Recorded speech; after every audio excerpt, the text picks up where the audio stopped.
Chers amis, bonjour, vous êtes Hachem Secours. Voilà, Sarah, la fois chez Métro Israël, qu'on entend de bonnes nouvelles pour le clan d'Israël. Quels sont les jours où l'on ne dit pas les Tachanonim? Vous savez que les Tachanonim, c'est la tfila que l'on fait juste après la Hamida et qui correspond en fait à une partie de la tfila dans laquelle on se remet en question, dans laquelle on avoue nos fautes, etc., etc. Il y a certains jours, comme ça, rapport de Shulchan Aruch, Kouf, Lamed, Aleph et le Mishnah Berurah là-bas, dans lesquels on ne dit pas les Tachanonim. Alors, le Shulchan Aruch nous dit comme ça, tout le mois de Nissan, on ne dit pas les Tachanonim. Le 14 de Iyar, qui est entre autres ce qu'on appelle Pessah Sheni, on ne dit pas les Tachanonim. Le Lag Omer, évidemment, on ne dit pas Tachanonim. Depuis Shavuot, donc depuis Rosh Chodesh Sivan jusqu'au 12 Sivan, donc on ne dit pas les Tachanonim. Tisha B'Av, on ne dit pas les Tachanonim. Le Tav, le 15 de Av, on ne dit pas Tachanonim. Les veilles de Rosh Hashanah, les veilles de Kippour, etc., on ne dit pas Tachanonim.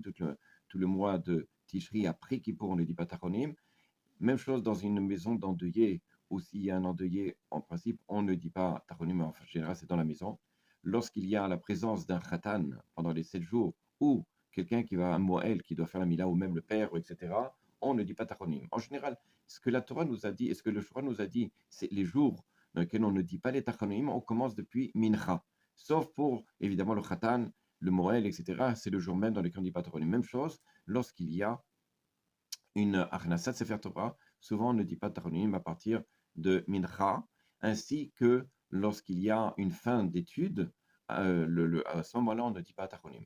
Il faut bien comprendre que lorsqu'on dit qu'on ne dit pas Tachanonim, commence à partir de Mincha jusqu'à, évidemment, le lendemain du jour dans lequel on ne dit pas Tachanonim.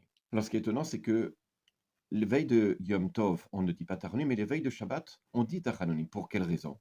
Alors, nos Chachamim nous expliquent comme ça que on ne peut pas. Les veilles de Yom Tov, c'est des jours qui sont, je veux dire, c'est une fois de temps en temps dans l'année. Combien il y en a? Il y en a 3 jours dans l'année de Yom Tov, ce qui n'est pas le cas de Shabbat. Et c'est pour ça que les Chachamim disent, si on ne dit pas Tachanonim autant de fois que le Shabbat, c'est la veille de Shabbat, au bout d'un moment, le Tachanonim n'ont plus raison d'être. C'est pour ça qu'ils ont dit, veille de Shabbat, on continue à dire Tachanonim. L'une des raisons aussi, c'est parce qu'à Yom Tov, on dit le Hallel, alors que Shabbat, on n'y est pas. Et comme on dit le Hallel, alors on ne fera pas de Tachanonim la veille.